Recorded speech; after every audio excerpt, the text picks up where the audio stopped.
From the studios of Farm Journal Broadcast, this is AgDay.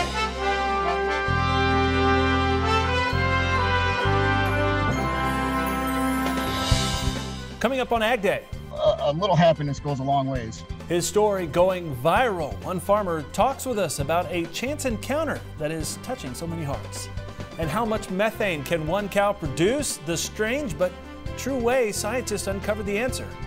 And we have an update on a second round of aid for producers. AgDay, brought to you by the Chevy Silverado, the most dependable, longest-lasting full-size pickups on the road.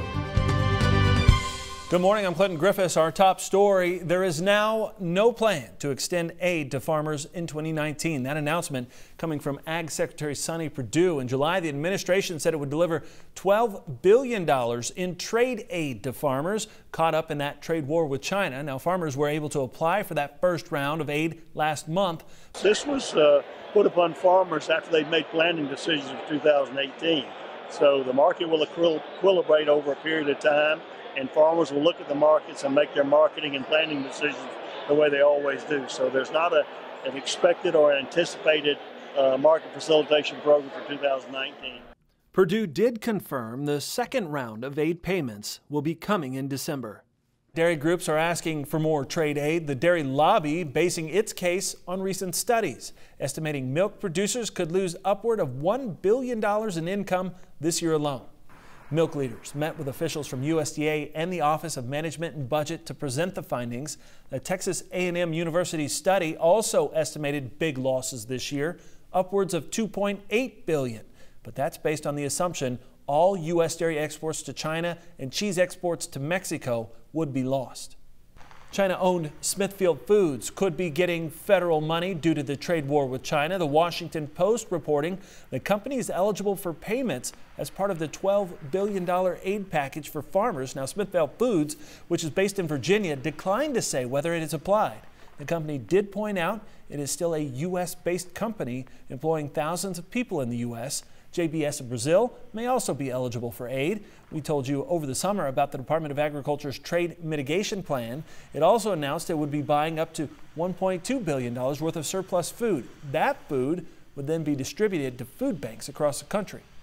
And the U.S. no longer the top ag import supplier to China. Brazil now has that title. Imports of food and agricultural products from Brazil totaling $3.6 billion last month. That's about 30% of the total to China.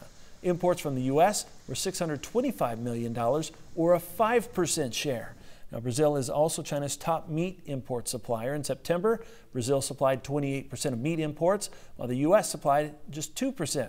Other major suppliers were the European Union, Australia, Argentina, and New Zealand. The decline in meat imports from the U.S. began back in May. That's after the first tariff on U.S. pork was imposed.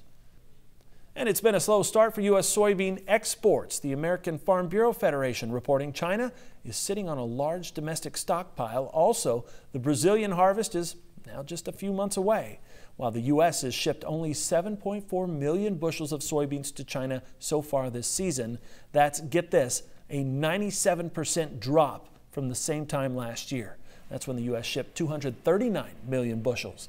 Now, China hit the U.S. soybean market with a 25% tariff earlier this year. It was in retaliation for those U.S. tariffs meant to punish China for intellectual property theft. Meanwhile, harvest continues. This year, it's been a tough one for soybean farmers in Louisiana. Trade conflicts, storage problems, and bad weather have led to lower prices and damaged beans across the state. A once promising soybean crop for Louisiana farmers is now rotting in fields. That's particularly the case in central and southwest portions of the state. Ross Thibodeau estimates he will not be able to harvest or sell nearly 40% of his bean crop because of rain damage, and he expects to be docked on the quality of the beans he is able to cut. Of that 60%, probably the average damage on that 60% is probably 15% damage. So, we're going to take a hit on those too. Approximately 60% of the Louisiana soybean crop is supposed to go to China, but the ongoing trade conflict with that country is depressing those bean prices. The break-even cost per bushel of beans in Louisiana ranging from $7.27 to $9.29. That makes the profit margin for growers razor thin. The National FFA Convention kicking off another day in Indianapolis. There will be more student and teacher workshops going on, along with round 3 of the FFA Talent Competition. Portions of this year's event being streamed online. Now, we listened in on the public speaking finals, and as outgoing FFA President Brianna Holbert led delegate sessions. Now, AgDay TV took the show on the road earlier this week to the convention. We talked with Brianna, and there were several other new things that you'll want to check out, like the Microsoft Blue Room. See what that's all about and other highlights from the road by checking out our website, agday.com, and check out the stories section. Bringing in the harvest is usually a big family effort. Meteorologist Mike Hoffman is back with us today and has some more in today's crop comments. Good morning, Mike. Thanks, Clinton. Everyone's helping out at harvest time. Look at this. That's little baby Jack taking part in his first harvest with Papa Mark. This was in Lafayette, Minnesota. The USDA says the harvest in Minnesota is finally coming along. 35% of the corn is now in, right on par with the 5-year average. And here's a look at the wind speed forecasts across the country. Not too bad as we start the day, but as we head through the afternoon hours, a little bit windy, parts of the southeast, parts of the northern Rockies. Heading into tonight, everything kind of slackens off again, as is typical. A little bit windy, though, along the east central coast along the Atlantic seaboard, as you can see. But boy, does it become windy eastern Montana into parts of the Dakotas and southern portions of New England as we head through tomorrow afternoon. I'll have your forecast coming up, but first here are some hometown temps. Keeping track of the shifting market prices has never been so easy. Get the latest commodity prices sent directly to your cell phone with market updates. Just text Markets 8 to 31313 to get started. Now, it's reported, depending on the study, that cows can produce up to 25% of all methane emissions, and methane is an issue when it comes to greenhouse gas. So, can anything be done to help reduce that, or maybe even harness that gas? Leave it to science to try to come up with a solution. And hold on, because this is pretty wild. Researchers from Argentina's National Institute of Agricultural Technology put plastic backpacks on the cows' back ends. They then put tubes into the biggest part of their digestive tracts. This was all in an effort to extract methane. Researchers say they found cows can produce enough to run a car or a fridge for 24 hours. Now, while they're not planning to put this technique to use as part of the mainstream, they say it demonstrates it is possible to collect methane from cows and possibly use it for energy. They're even imagining a future farm where a couple of cows could power the whole facility. Think about that. All right, still ahead, a chance meeting results in an incredible story. Many of you sharing it online right now. And we've talked with a farmer who took a little time out from harvest to brighten a little girl's day. That's ahead in Farm Sense. Join Andrew McRae for Farming the Countryside, a farmer-focused podcast that is all about production agriculture. Farming the Countryside is available wherever you listen to your favorite podcast and is brought to you by Nutrien Ag Solutions, the world's largest provider of crop inputs and services. In agribusiness, soybeans once again taking a hit on Wednesday. Corn futures also down. More now from the floor of the CME. A lot of pressure here over the past couple of days in the grains, corn, soybeans, and wheat, all taking it on the chin. I think a lot of this is on the back of the U.S. dollar kind of regaining some strength, not only regaining, but taking out multi-month highs.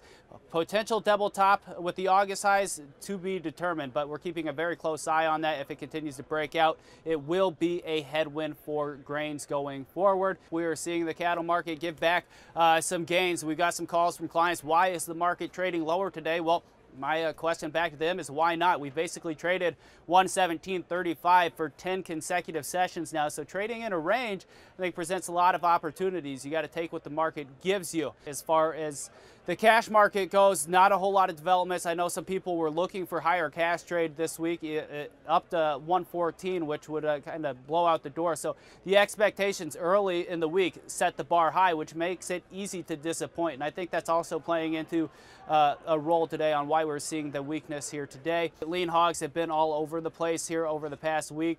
We had mentioned wanting to be long, and we were wrong, but we have seen a nice bounce back up against 58, but 58 has been a big pocket that we failed against the last 3 times. This has been Oliver Slope with Blue Line Futures from the floor of the CME.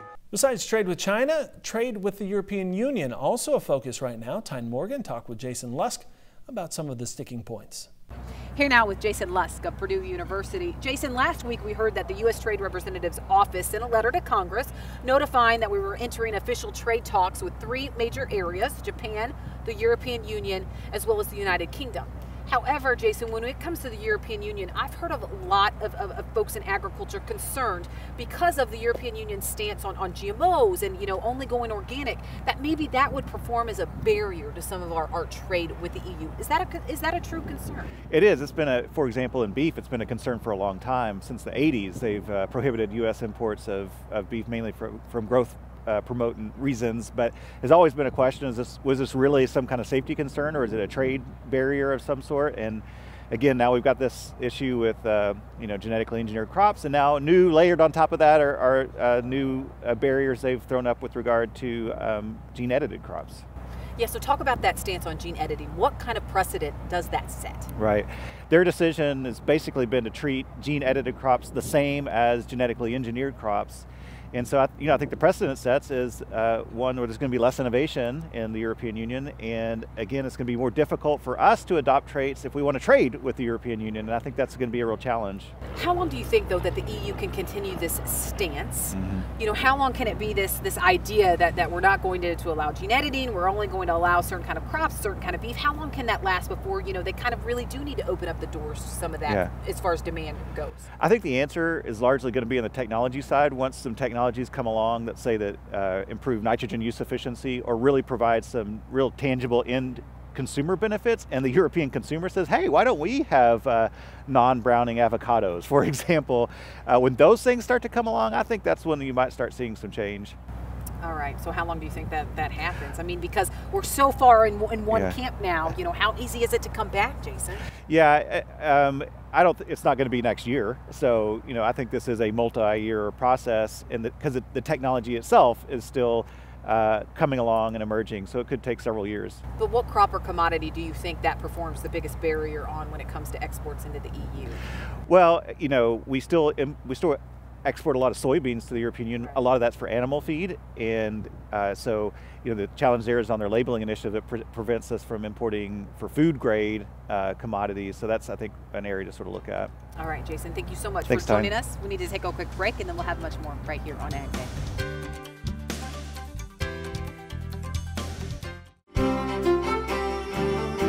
Welcome back to AgDay. Here, meteorologist Mike Hoffman looking at the drought monitor. And Mike, we've seen a huge improvement over the last month or two. Yeah, basically east of the Rockies, there just aren't really any real issues, as you can see there. Yeah, you can see a few areas there in the northern portions of New England and northern North Dakota. And I have no idea why there's any color there on the drought monitor in the southeast. Those places have had so much rain, it's incredible over the past month. But the Four Corner region, still parts of that area, very dry. Even for those areas, it is very dry for this time of the year. And parts of Oregon, Southern California, still kind of a concern, but we may change that as we head through winter. Going past 4 weeks ago, you can see how there was a lot more color east of the Rockies, but that has been quickly changing over the past 4 weeks as we have really just almost wiped out all drought east of the Continental Divide. All right, let's take a look at things then as we look at the national map, and you can see a couple of storm systems there. This is the remnants of Hurricane Willa, by the way, moving through the Gulf Coast region. There will be some heavy rain associated with that, but it's not going to be lingering. That's good. Rain all the way up into central Illinois, central Indiana with the northern part of that system. That will continue to move northeastward. Some heavier rain moving through parts of the Carolinas into the mid-Atlantic as we head through tomorrow afternoon. High pressure dominating most of the west, although that next system, Pacific Northwest, causing some rain showers there and a few spotty rain showers in the far northern portions of the Mississippi River Valley. By tomorrow morning, we'll see that system moving northward through the northeast, and the northern edge of that might start with some snowflakes. Keep that in mind as we head into the first part of the weekend. And then it may still be snowing even later in the day Saturday for parts of northern New England. Still some lingering rain showers eastern Ohio Valley and the parts of the Dakotas. Rainfall amounts a little bit along the Gulf Coast there, as you can see, and there's places into the mid-Atlantic that get a couple of inches. We're not talking anything widespread and too heavy out of this one. High temperatures today, pretty warm in Texas, otherwise kind of cool for this time of the year. Most of the Corn Belt, 40s dominate most of the eastern portions of the country for low temperatures, and then it warms up a little bit more Texas and Oklahoma, but remains chilly for the Great Lakes and the Northeast, all because of these troughs that keep digging into the eastern portions of the country, and it looks like that trend is going to continue right through next week, and that will keep things on the chilly side. That's a look across the country. Now let's take a look at some local forecasts. We head to Amarillo, Texas, first of all. Very nice, lots of sunshine, high of 73. West Lafayette, Indiana, mostly cloudy, a couple of showers around, high of 50.